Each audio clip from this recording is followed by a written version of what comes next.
오늘도 이 아침에 기도의 자리로 나오신 성도님들을 환영하고 축복합니다. 오늘 우리에게 주신 하나님의 말씀은 예레미야 14장 13절에서 22절의 말씀입니다. 이에 내가 말하되 슬프도소이다. 주 여호와여 보시옵소서. 선지자들이 그들에게 이르기를 너희가 칼을 보지 아니하겠고 기근은 너희에게 이르지 아니할 것이라. 내가 이곳에서 너희에게 확실한 평강을 주리라 하나이다. 여호와께서 내게 이르시되 선지자들이 내 이름으로 거짓 예언을 하도다. 나는 그들을 보내지 아니하였고 그들에게 명령하거나 이르지 아니하였거늘 그들이 거짓 계시와 점술과 헛된 것과 자기 마음의 거짓으로 너희에게 예언하는도다. 그러므로 내가 보내지 아니하였어도 내 이름으로 예언하여 이르기를 칼과 기근이 이 땅에 이르지 아니하리라 하는 선지자들에 대하여 여호와께서 이와 같이 말씀하셨노라. 그 선지자들은 칼과 기근에 멸망할 것이요 그들의 예언을 받은 백성은 기근과 칼로 말미암아 예루살렘 거리에 던짐을 당할 것인즉 그들을 장사할 자가 없을 것이요 그들의 아내와 아들과 딸이 그렇게 되리니 이는 내가 그들의 악을 그 위에 부음이니라. 너는 이 말로 그들에게 이르라. 내 눈이 밤낮으로 그치지 아니하고 눈물을 흘리리니 이는 처녀딸 내 백성이 큰 파멸 중한 상처로 말미암아 망함이라. 내가 들에 나간즉 칼에 죽은 자요 내가 성읍에 들어간즉 기근으로 병든 자며 선지자나 제사장이나 알지 못하는 땅으로 두루 다니도다. 주께서 유다를 온전히 버리시나이까. 주의 심령이 시온을 싫어하시나이까. 어찌하여 우리를 치시고 치료하지 아니하시나이까. 우리가 평강을 바라도 좋은 것이 없고 치료받기를 기다리나 두려움만 보나이다.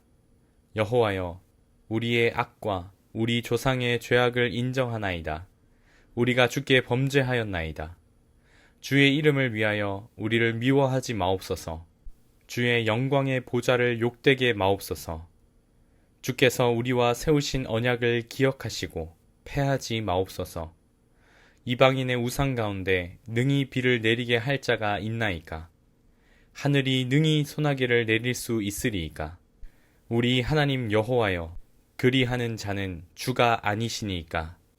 그러므로 우리가 주를 앙망하옵는 것은 주께서 이 모든 것을 만드셨음이니이다 하니라. 아멘. 하나님께서 어제 말씀에서 아주 충격적인 말씀을 하셨습니다. 10절과 12절의 말씀에서 하나님은 예레미야에게 이제 더 이상 백성을 위하여 복을 구하지도 말고 하나님은 그들의 소리를 듣지 않을 것이며 이스라엘 백성을 멸할 것이다 라고 말씀하셨습니다. 이스라엘의 하나님이라는 분께서 이렇게 하시는 이유가 무엇이겠습니까?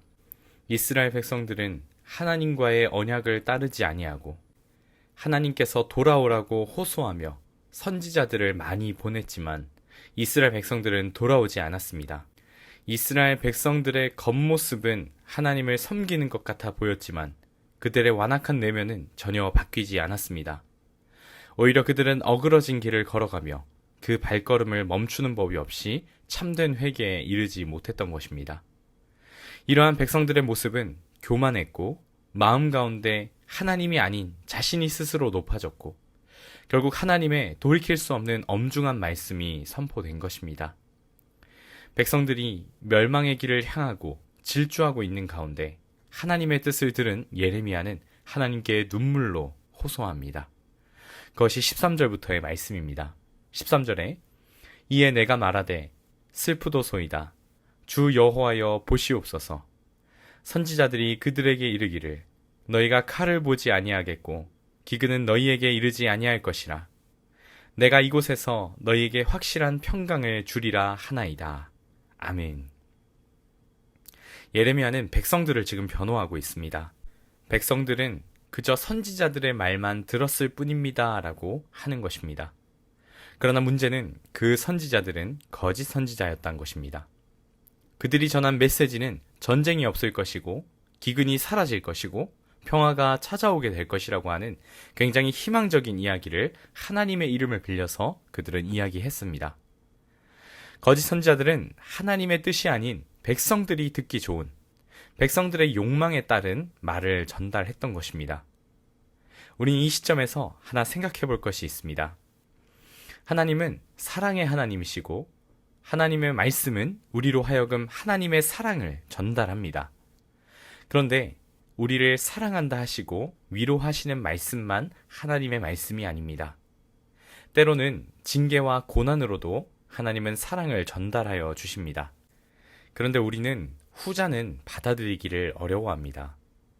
그러나 하나님은 사랑이시다라고 하는 말 안에만 갇혀서 징계와 고난 뒤에 감추어진 그 하나님의 사랑은 모두 부정하는 것, 그것은 매우 어리석은 행동이라고 할 수 있을 것입니다. 하나님의 말씀 앞에서 우리가 잘못된 지향점을 향하여 나아가고 있다면 그것은 깨어져야 합니다. 그것이 하나님의 뜻인 것입니다. 나의 쓸데없는 아짐이나 고집이나 어리석음이나 교만함이 매우 아프게 다가올 때도 있고 또 받아들이고 싶지도 않지만 하나님의 말씀 앞에서 깨져야 할 때가 있습니다. 왜냐하면 그 아픔 가운데 하나님이 일하심이 있기 때문입니다.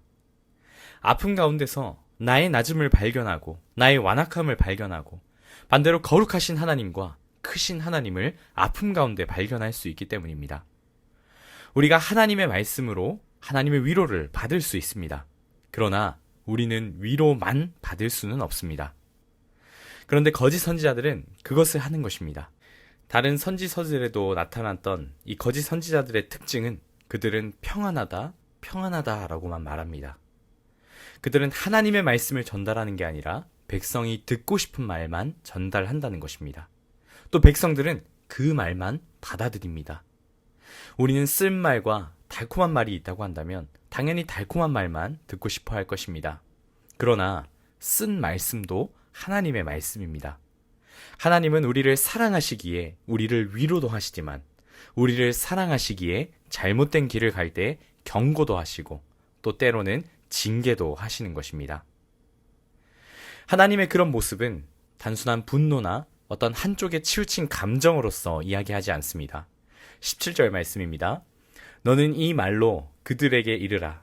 내 눈이 밤낮으로 그치지 아니하고 눈물을 흘리리니 이는 처녀딸 내 백성이 큰 파멸, 중한 상처로 말미암아 망함이라.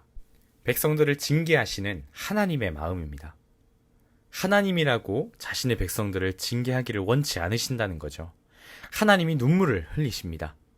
자기 자식을 매로 치시면서 하나님은 아파하신다는 거죠. 도무지 돌아오지 않는 저 완악한 백성들을 위하여 눈물로써 매를 드시는 겁니다. 매가 아니고서는 이들이 돌아올 수 없기 때문입니다. 하나님의 말씀에 찔려서 아픔이 있다면 그 자체로도 감사할 수 있기를 소망합니다. 아픔이 있다라는 것은 살아있다라고 하는 것입니다.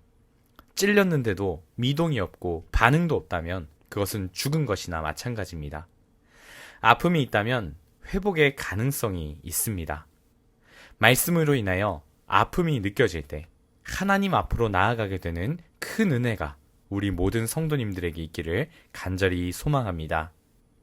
이 시간 말씀을 기억하면서 기도하실 때에는 하나님의 말씀이 어떠하든지 그대로 받아들일 수 있는 넓은 마음을 달라고 기도하는 이 시간 되기를 바랍니다.